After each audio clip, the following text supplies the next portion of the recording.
Overlord. Volume 14, Chapter 4, Well-Prepared Traps, Part 5.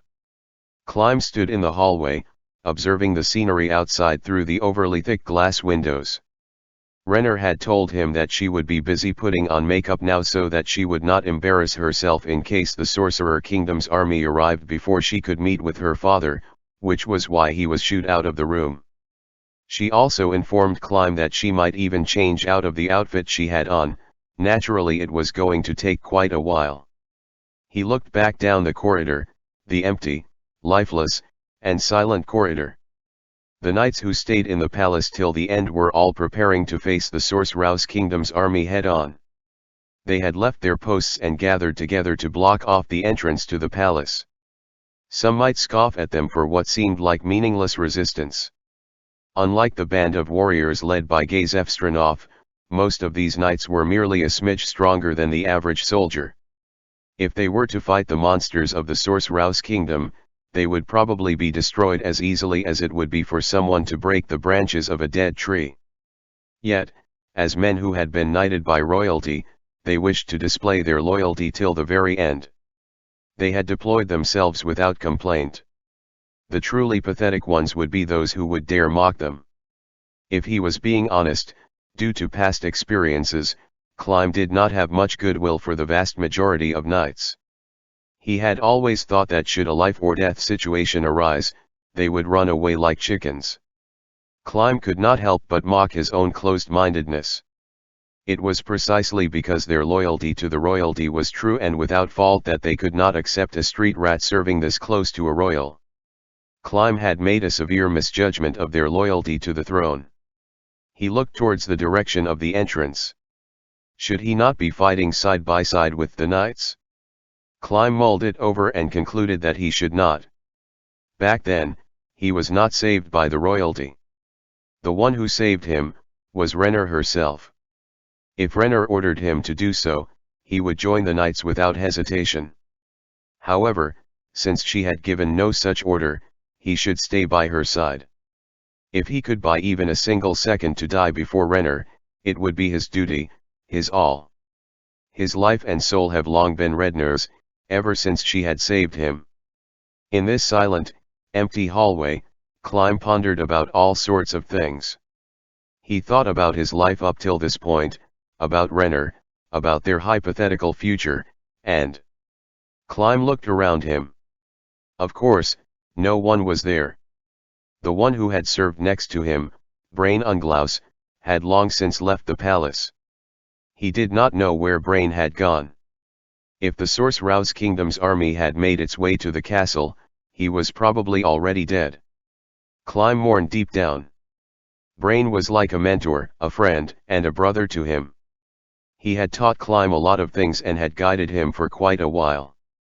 Compared to Ch4, Climb had gotten much closer to Brain. To Climb, who held Renner as the most important person in his heart, Brain was someone who came a close second. Why did things end up this way? Climb's whisper dissipated in this lifeless corridor. But how did things actually turn out this way? Climb had thought that their peace would have lasted, that things would be the same tomorrow as it would the day after tomorrow. However, looking at it now suddenly, the doors to the room were slammed open. A loud bang rang out. Because the sound was more brutal than he would have ever imagined, Climb hurriedly looked towards the door to see Renner by the doorside. She did not change her outfit, only a slight hint of red was on her face, light enough that he could not tell if she put on makeup at all.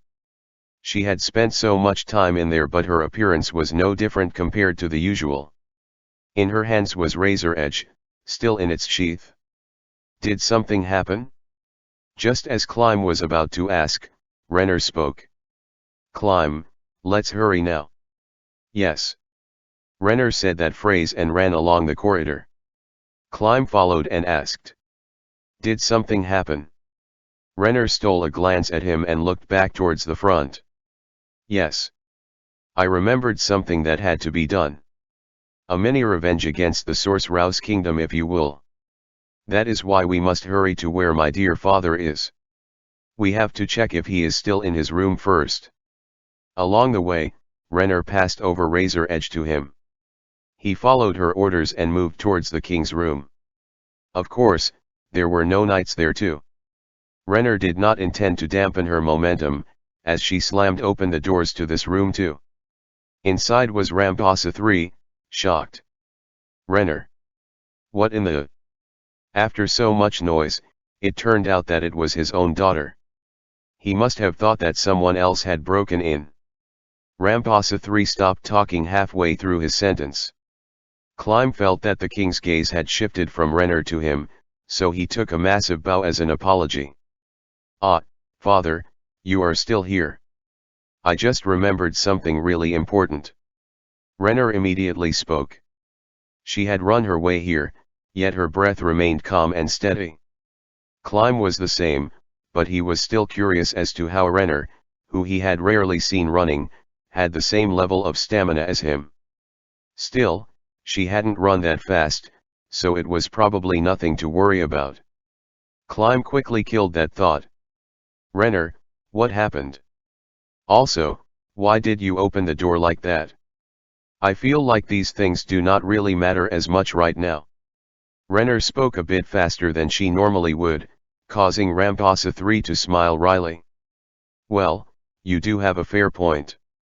So, Renner, what is wrong? You mentioned that there was something important just now. Yes. So basically Renner tilted her head in an adorable manner before she continued, Father, why are you here? I was locked in here by that child, did you not know about this? Yes, it was Uni-Isama. Hey Zanak was an idiot to say that the two of you will go before I do. That child. Ramposa III's expression was full of sorrow. Everyone knew at this point that of the army they sent from the capital a week ago, none had returned. Though none of them knew of their fate, it was not too difficult to imagine the reason why they had not returned. And then yesterday, when I was finally released, I thought that we must make preparations before the Sorcerer King arrived. That is why I am still preparing here in my lonesome. The knights offered to help but I sent them all away. I wonder where they have escaped to. Climb could not bring himself to tell him that the knights were at the entrance, preparing for a last stand. Renner appeared to be the same. Speaking of preparations, you meant those. Indeed, those. In the direction those two looked towards, were treasures such as the crown and many books. So, why Renner, why are you still here? Did that child not let you escape? That is it not the same for father? I will not run. That child was just a prince. I was meant to be the one to shoulder that responsibility. Yet, that child, is that sword not? Ramposa III noticed the sword by Climb's waist. He looked towards Climb's back and then back towards Renner. The one who served you, the warrior who could rival Gazef, what happened to him? Brainsan had left this place to do battle with His Majesty the Sorcerer King. While I do not believe that he could defeat the Sorcerer King, he should have brought it along even more so than ever. Why did he not take that sword with him? Perhaps, with that sword, he could. I do not feel like it would be possible. After all, that is an opponent not even the warrior captain could defeat. Things have evolved into the way they are already, so even if the Sorcerer King was to be defeated, nothing would fundamentally change. Is that so? Indeed. That is true. If we could not push the Sorcerer's Kingdom's army back, everything else would just be meaningless. Ramposa III suddenly looked out the window and continued. As to why I am still here. I believe that I have the duty to pass on the history of our royal lineage to our conqueror. I must, as the last king, demonstrate to them our dignity. Ramposa III laughed as if he was tired. Well no, he was probably tired in actuality. Climb. Such is the duty of a king. Take Renner and run. Although it might already be too late, the palace does have hidden passageways out of the capital. The moment the Sorcerer's Kingdom's army makes its way into the palace, make use of those passageways. There is no need for that, Climb. Until now, the king's order and Redner's had never conflicted with one another. This time was different. Climb thought about it for a moment, and did nothing. He just clenched his fists tightly together. Indeed, Climb did not wish to leave Renner to die, but following Redner's orders was more important to him. In any case, if he really wanted to obey this order, he would have let Evil Eye take her back then. Climb. Climb. After seeing that Climb had not moved, both of them called out his name. The emotions imbued within their voices, however, were completely different. Father, Climb is mine. He will not listen to your orders. Indeed, it appears to be so, but, Climb, if you truly are loyal, I believe that you should escape with this child. Do it, even if it only allows for the Vyself bloodline to be passed on for longer. If you escape with this child, as your reward, you may have her hand in marriage. Climb's eyes widened. This suggestion was really alluring to him, causing his heart to falter. To say that he had not fantasized about doing this would be a lie. He had even frequently thought about Renner to comfort himself. But, he decided that his fate would be to die as Redner's shield. While the reward is certainly tantalizing, but it is far too valuable for me to accept, so do allow me to refuse your offer. As Climb spoke, he felt like he was throwing up blood. He stole a glance at Renner, to see an incredible smile on her face. Surely it was out of praise for his loyalty. Now then, it is my turn to say why I had rushed here, Father. Please leave the crown to me. Why? I believe that we should not just hand over the crown, a treasure that carries with it our family's history, to His Majesty the Sorcerer King directly. He is the man who destroyed this country, so the symbolic gesture of passing on the crown must be done. Also, if things such as the crown continue to be passed down, the history of our family will be preserved. That was my line of thought, which was why I had retrieved these from the treasury. I think these items should all be hidden in the city. Then, we could say to the Sorcerer King, the items that signify kingship were all hidden inside the city, so if you destroy the capital, you risk losing them all. I see. Perhaps this would be a good plan. Perhaps the acquisition of the crown and the destruction of the capital will become a dilemma for him. Although my life will not be spared, if this could help the people, even if by a little, it shall be done. Rampasa III took the crown off his head. Father, not only that one, but the other one too. I believe that the crown used for the coronation ceremony warrants priority in hiding. Ah, indeed. That is true. Also the other items Father had brought over. The staff, the jewels used for coronation, and the national seal. Could you leave everything that is symbolic of the throne and the kingdom to me? After all, the more cards we could play from our hand, the better. Of course, that is fine. Then, Climb. Could I trouble you to hide these items? Of course, Renner-sama. But, where should I hide them? Yes. I had discussed this with Uni-sama way back then. What? With Zanak? Yes, Father. I actually got this idea from Uni-sama.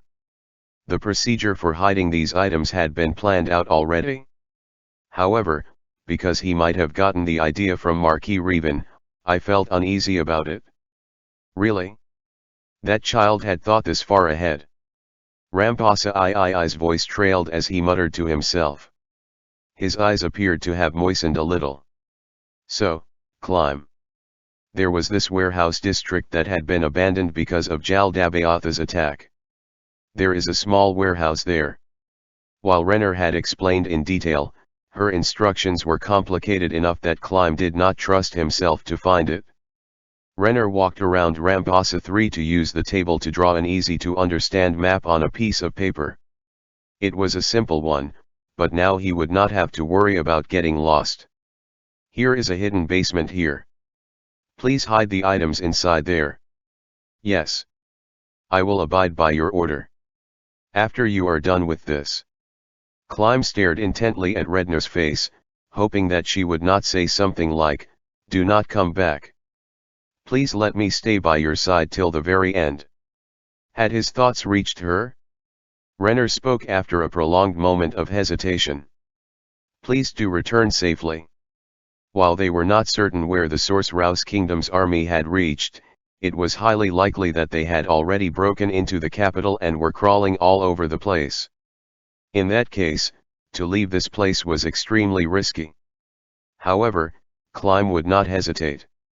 Since his master had ordered it, he must do as he was told. "Yes.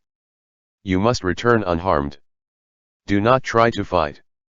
If you see an enemy, run with all your might. Do you understand?" It felt like she understood his resolve, but could not place much faith in his capabilities. Renner repeated herself again. "Yes." Climb nodded his head heavily. At that point, it looked like Renner was finally relieved. "Good. Now then, father. Given the current situation, it would be hard for him to make it out of the palace, so could you tell Climb? You wish for me to reveal the hidden passageways from the palace to the capital, correct?" "Yes. I understand. Let me tell him." After hearing the king's explanation, Climb was truly shocked. He had walked through that tunnel multiple times yet had never detected the presence of those hidden pathways. "Climb, it is fine even if you return a bit late. Could you remain cautious and not let these items fall into enemy hands?" "Of course, Renner-sama. I will complete my mission even if it is the last thing I do. After you have hidden the items, even if something worrying came up, do return here as fast as possible no matter the cost. Given the current situation, we do not know when the Sorcerer's Kingdom's army would arrive." While that sentence's structure was a bit different, she was probably just repeating herself to drill that idea into him. That showed how much she cared for him. So Climb, one to do anything to even ease her mind a little bit, straightened himself and positively responded. "Of course. I will run back with all my might." "Good, I will leave that to you then." Renner smiled just as she normally would. Before Climb stepped out of the room, he noticed that Rambasa III had passed a few potions to Renner. One could imagine what those were. Climb lowered his head and exited the room.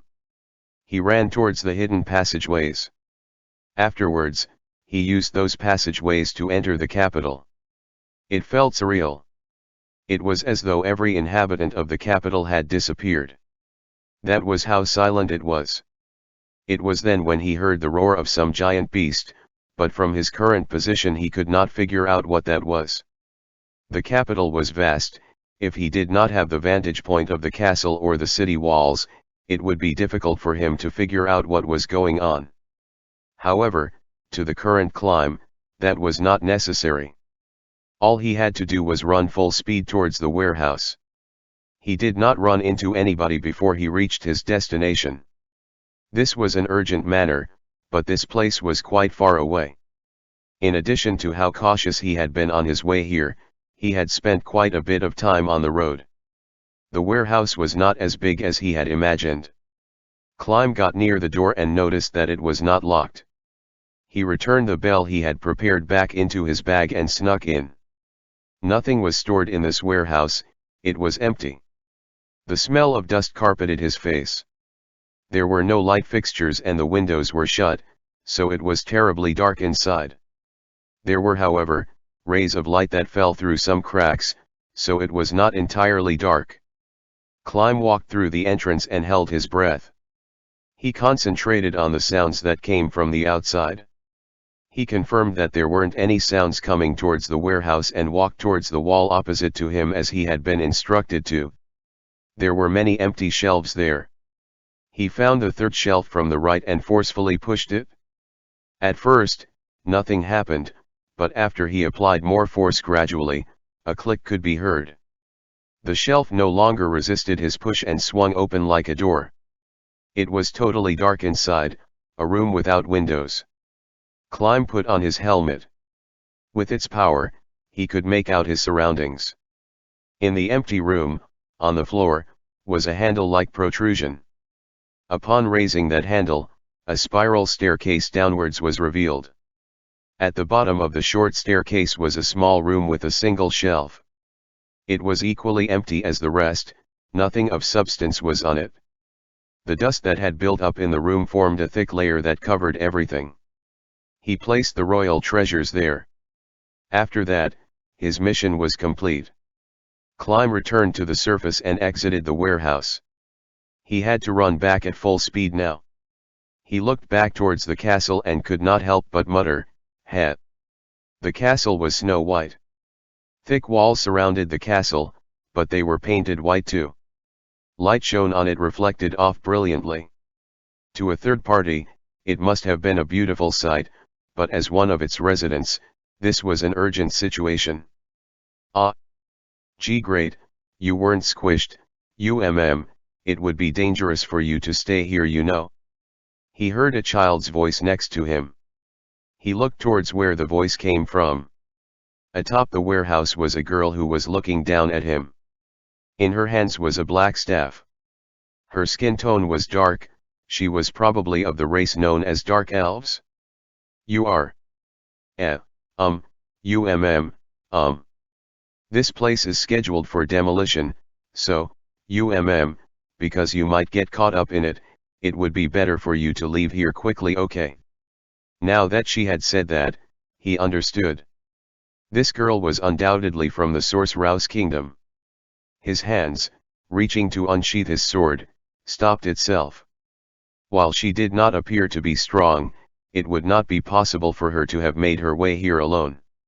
It would be dangerous to treat her as a simple girl.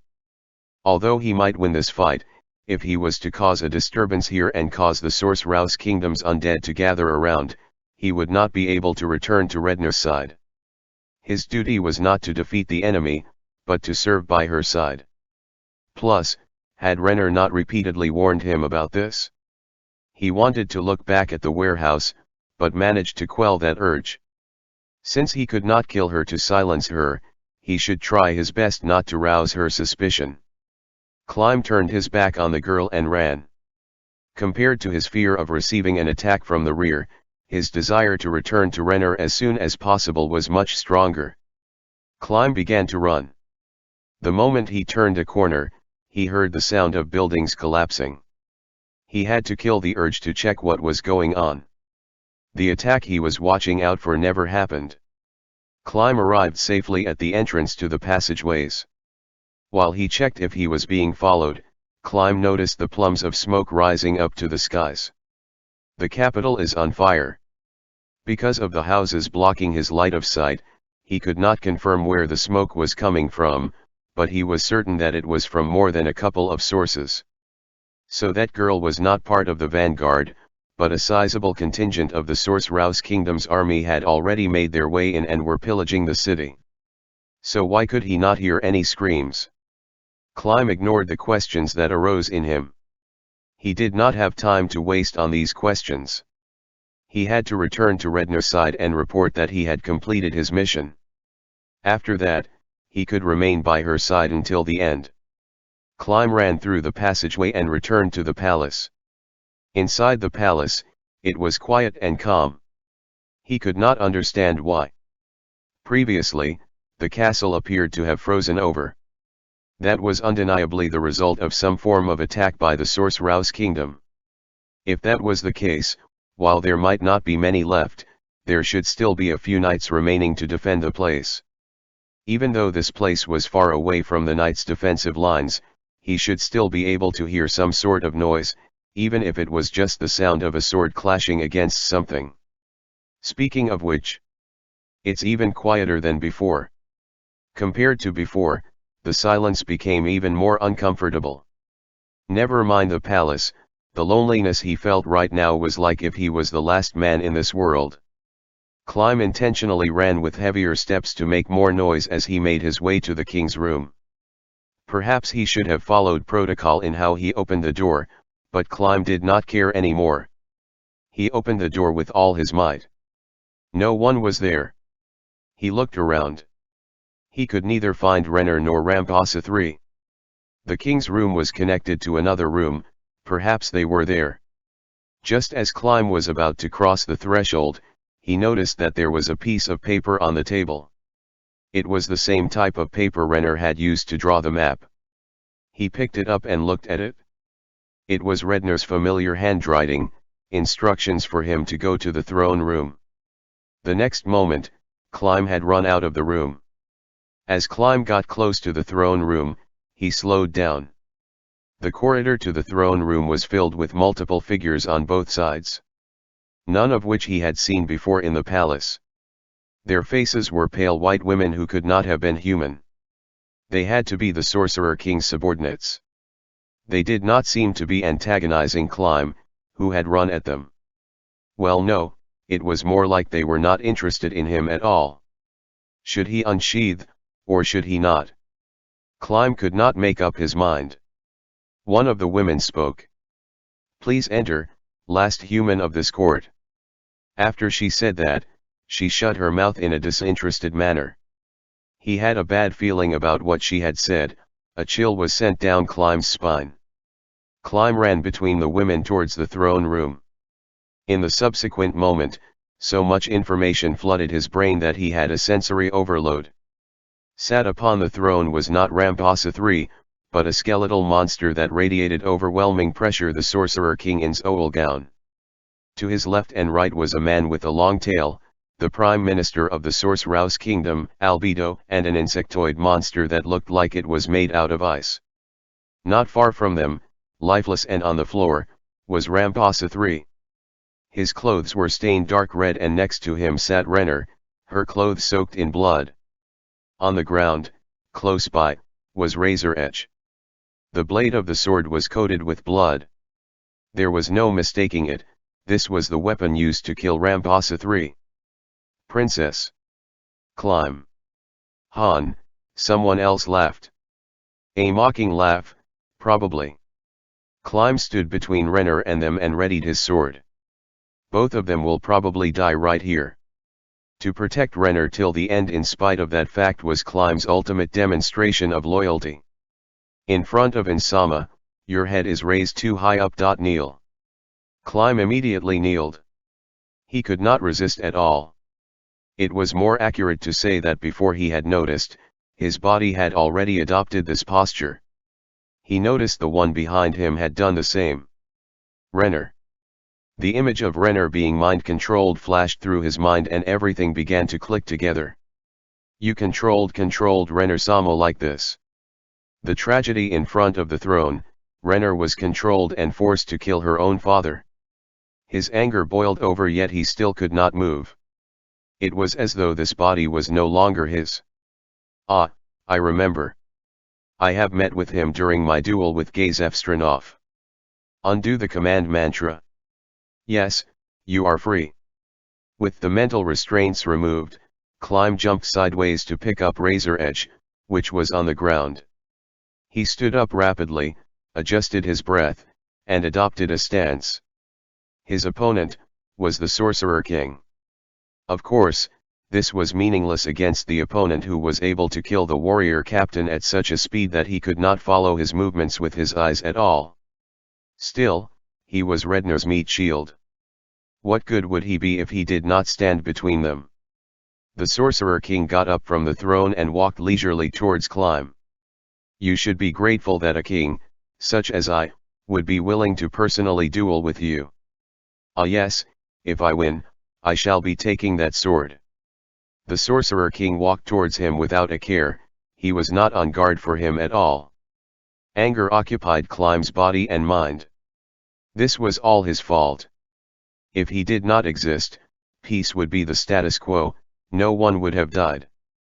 The princess would not have had to experience this sorrow. The Sorcerer King looked like he was sneering at him. A slash would not be able to reach him. He thought about how the warrior captain was slain.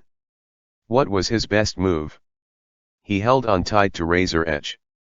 The Sorcerer King took a step and at that moment, Climb threw Razor Edge with all of his strength. It looked like not even the Sorcerer King had expected this. As he threw the sword, he lost his balance. Climb closed the distance between them, clenched his fist, and punched him. His fist was aimed at the Sorcerer King's face. Climb. He heard Renner mournfully call out his name. Skeleton-type monsters being weak to bludgeoning damage was a well-known fact, yet he felt intense pain once his fist connected. The Sorcerer King, on the other hand, did not appear to be affected by it at all. If this was a fairy tale. The Sorcerer King extended his hand at an unbelievable speed to grab onto Climb's breastplate. He tried to escape, but he couldn't even pry his hand open. Passion would awake dormant power, to grant you the ability to defeat me. The Sorcerer King picked Climb up. His resistance did not have any effect, as if he was struggling against a sturdy wall. But this is reality. Nothing so perfect would happen. He was thrown. Climb's body flew through the air for quite a while before falling to the ground. The impact of his back hitting the floor knocked the air out of him. Climb stood up in panic and looked at the Sorcerer King. After tossing Climb, he did not take another step. He did not seem to have considered making a follow-up attack. This was exuberance afforded to him by his overwhelming strength. You will die here, you are not worth saving.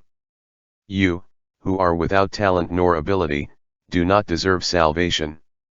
However, do not despair. The Sorcerer King appeared to be looking at Climb, but also not at the same time. His eyes appeared to be looking somewhere far away. This world is unequal. The inequality you experienced started the moment you were born. The birth of those with talent meant that, of course, there are those born without talent.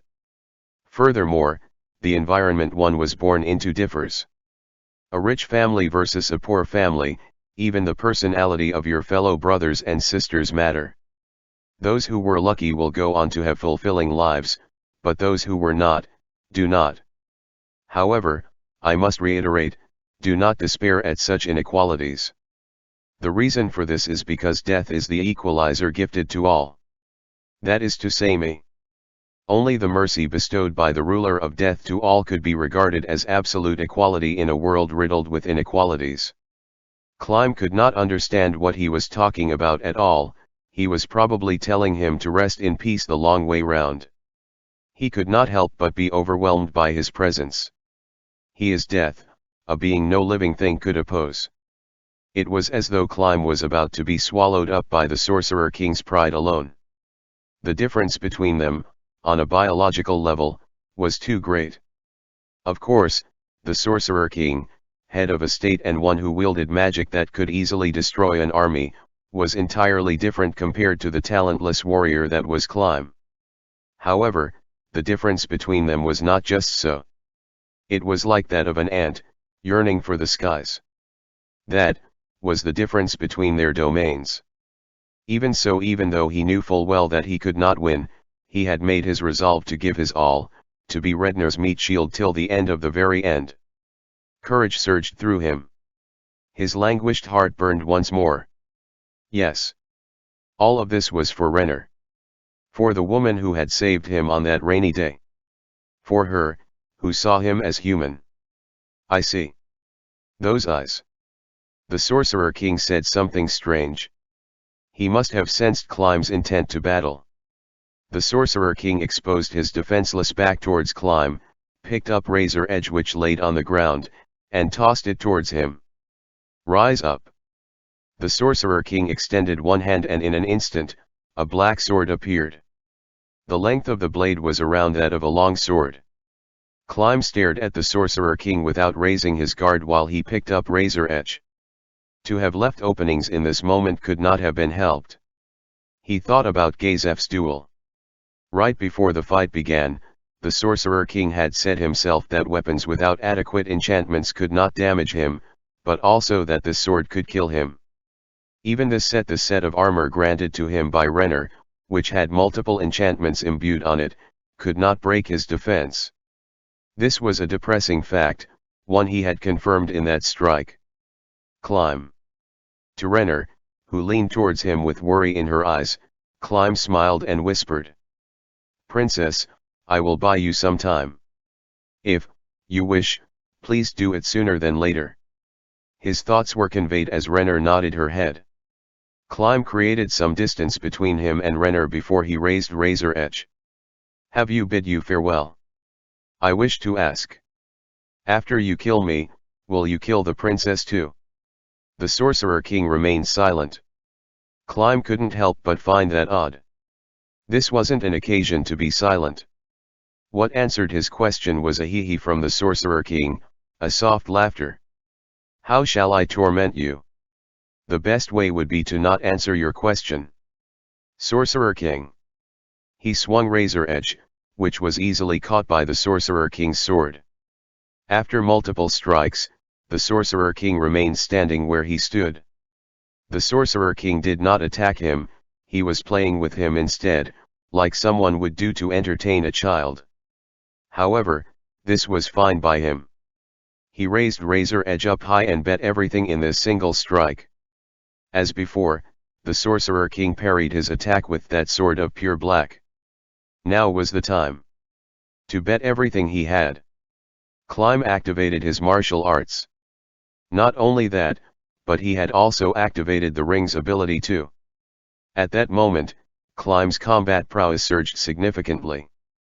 In that case, because the Sorcerer King had gotten used to his usual moments, this strike was more like an ambush. He pretended to use all of his strength to swing the sword down, relaxed his muscles, and pulled the sword back with all his might the moment it was blocked. In a single stroke, he thrust it towards the red orb in the Sorcerer King's stomach. He had been thinking since a long time back. That was probably the Sorcerer King's weak spot. Even if it was not, if he managed to break it, would that not also count as a form of revenge? Oof. I see, an impressive attack. The attack he had put all of his strength into, was caught dead in its tracks by the Sorcerer King with a single hand.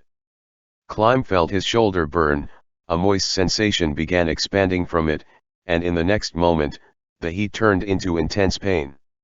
He jumped back immediately, knowing that his shoulder had been slashed. The armor given to him by Renner was cleaved through this easily by the Sorcerer King's blade. That said, it did not appear to have weapon destruction abilities, because the armor itself did not break. He could still move his arm, but the problem was that he could no longer do the same attack he just did. The thought that he could avenge those who had fallen was but a mere dream. Could Razor Edge break a world-class item? I am very interested in the result of such an experiment. If it could damage one, that sword's value would skyrocket. That said, the Sorcerer King threw his sword and it disappeared midair.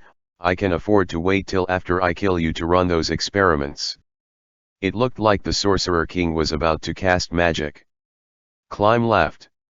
The Sorcerer King chose to use magic against someone like him, so he could not allow his opponent enough time to cast.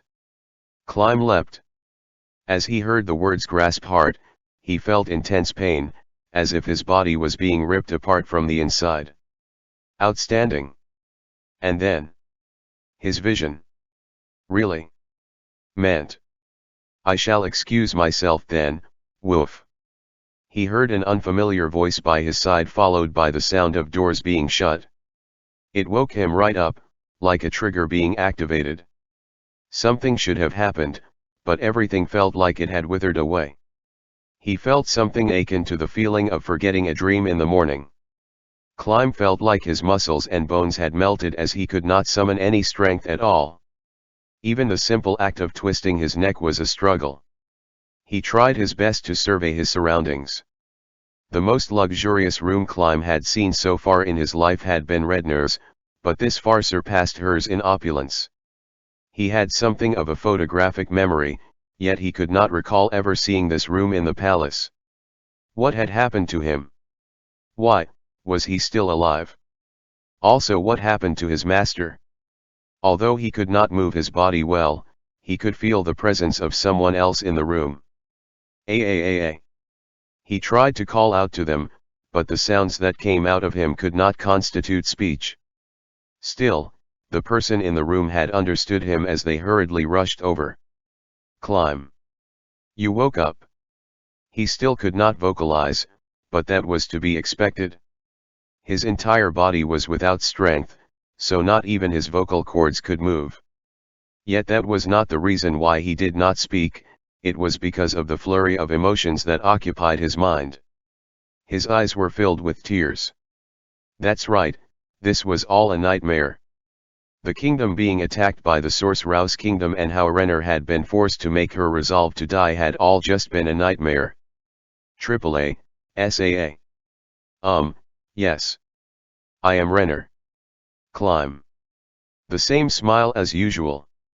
No, she was at the edge of his sight line, yet he could still tell clearly, this was different from her usual smile. Did something happen? Climb moved his eyes to discover something bizarre on her back. Black wings. Like that of a bat's. It flapped around, making whap-whap noises as it went along. Even if it was man-made, it was way too realistic. In any case, he should stop making up lies to comfort himself. Perhaps she had realized the source of his confusion. Redner's expression became neutral. This thing, I was changed by the Sorcerer King's power. I am no longer a human but a demon. Climb's eyes widened. Say. What a tragedy, for me to have been the only one to have survived. He wanted to tell her that what she said wasn't true, but he could not muster the strength to speak. He could only groan with A and OO sounds. Droplets of tears began to fall. Renner gently wiped his tears away.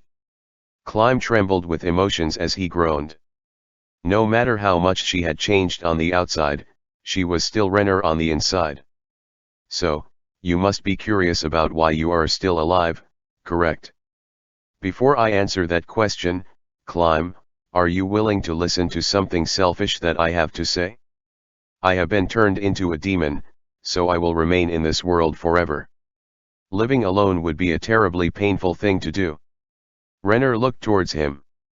Climb, are you willing to turn into a demon as well?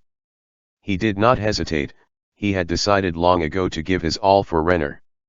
Climb struggled against his immobile body to nod his head.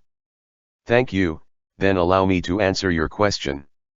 The truth is, I have already sworn fealty to His Majesty the Sorcerer King. That was the cost of your resurrection. Climb widened his eyes once more. Do not let it weigh on your heart. I did not believe that this was a bad deal. After all, I would not have to live on my own. Climb, are you willing to swear fealty to His Majesty the Sorcerer King too? Yes.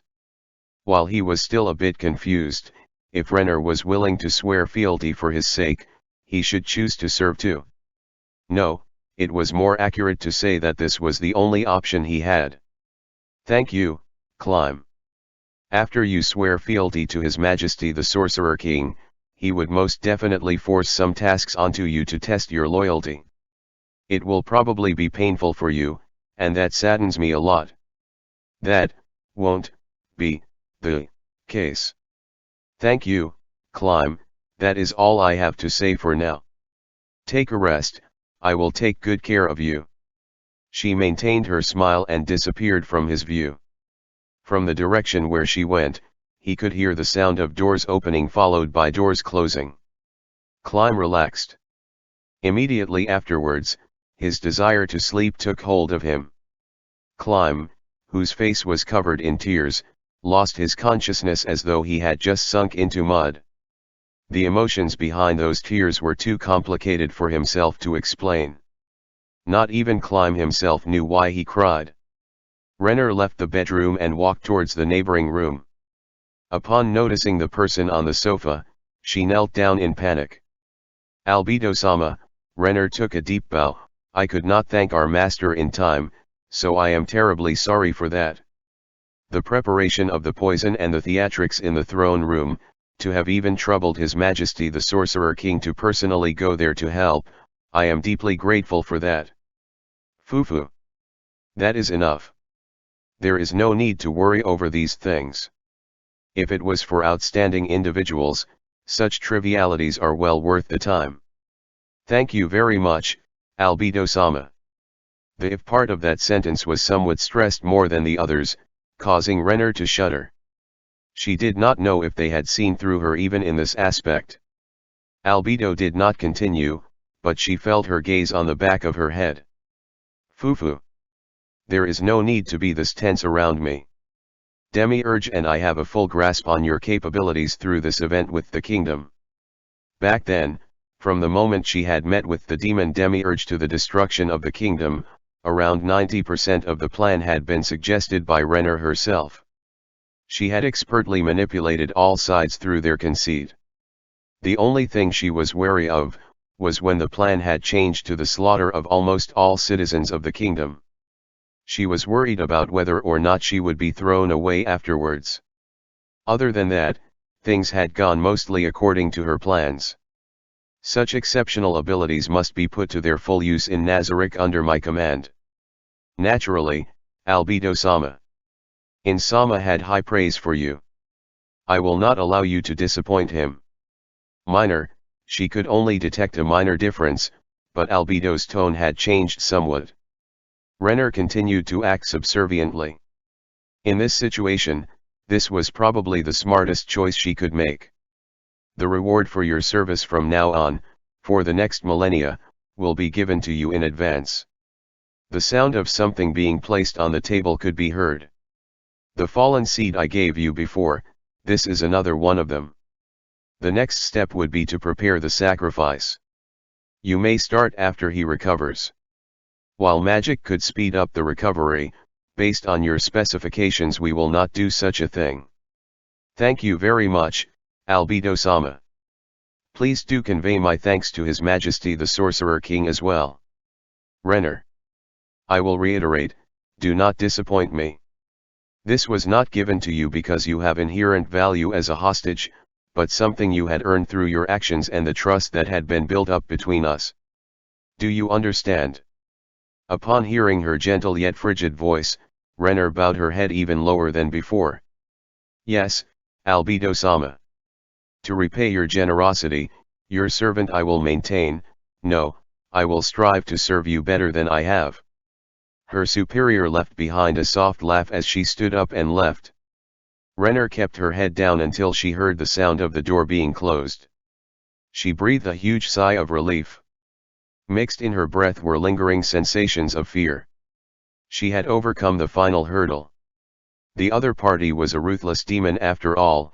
It would not have been strange for her to have said that all of this was to raise her hopes up only to dash it at the last moment. Yet nothing of that sort happened. The weight on her shoulders was finally lifted, but she could not allow herself to believe for a single moment that her position was absolutely safe and secure. For her to have gained their trust was impossible. The best case scenario was that they believed her to be valuable as a pawn, one worthy of their favor. That was why Renner had to contribute as much as she could. If she could not prove herself worthy of their grace, things would go south fast. This was the home of those monsters after all. They knew full well that she was absolutely powerless here no matter how hard she tried. Yet, not even that was enough for them. For that reason, Renner had to expose her weaknesses to them, the more the better. She had essentially handed over the other end of the leash to them to tell them that she was a loyal pet and that they were her masters. She had to make the superior-inferior relationship between them as clear-cut as possible. If she had not done so, they would probably not even bother to feign trust in her. That was why they had put on such a show in the throne room. Climb was Redner's biggest weakness. To show how important he was to her, she had spoken of him in the first conversation she had with Albedo. Only when this truth was presented in front of these monsters, would she have truly put on the collar. Climb's value as their hostage had to be realized, but she had a separate reason for it too. However, it appeared as though she had been seen through, but since things had turned out better than she had expected, it wasn't much of an issue. There was something else that not even Renner could foresee. She did not imagine that the Sorcerer King would act out that character himself. What a terrifying supreme being. Every time Renner thought about the being named Insolgaun, she could not help but shudder all over. It would have been more than enough for the Prime Minister Albedo to have acted that scene out, but the Sorcerer King would deign to essentially act the role of jester himself. This must have meant that he held quite a high opinion of her. That is to say, the sovereign of a nation had gone out of his way to cooperate with your boring play. Surely you understand what that means, was probably what Albedo was implying through her statements. Albedo must have been against that decision. If someone she admired had to stoop to act upon a stage, it would displease her too. Which meant that her goodwill for Renner, the person responsible for him being on that stage, had probably dried up. If His Majesty the Sorcerer King had intentionally gone against Albedo-sama to act out that scene, that would make things even worse for me. If they were to believe even for a split second that I was no longer of use to them, I would surely be disposed of. She had planned to only demonstrate a portion of her abilities and hide her true capabilities for now, but now that the Sorcerer King had personally come to cooperate with her, she had been forced into a corner. His Majesty the Sorcerer King had probably already foreseen all of this. It appears that an exceptional superior would not necessarily be good news for their subordinates. Despite all of that, Renner still smiled. Her dream of the past was minuscule. It only grew to how wondrous it was now because she had met them. How lucky was she that she could realize such a dream through the simple betrayal and sacrifice of the kingdom. She wanted to dance. She wanted to sing. The joy in her heart was overflowing. She was truly, truly overjoyed. Her brain felt like it could break from all of this happiness. Demons were immortal. Being locked up in here meant that she had just found shelter in the safest place in the world. If that was the case, Renner looked towards the door behind her. No, towards the young man sleeping on the bed inside. Climb. Stay here with me forever, let us exchange our first times today. Renner almost melted as she spoke. Or should I treasure it more and stop myself short of that today? This is the first time I have been met with such a dilemma, such bliss.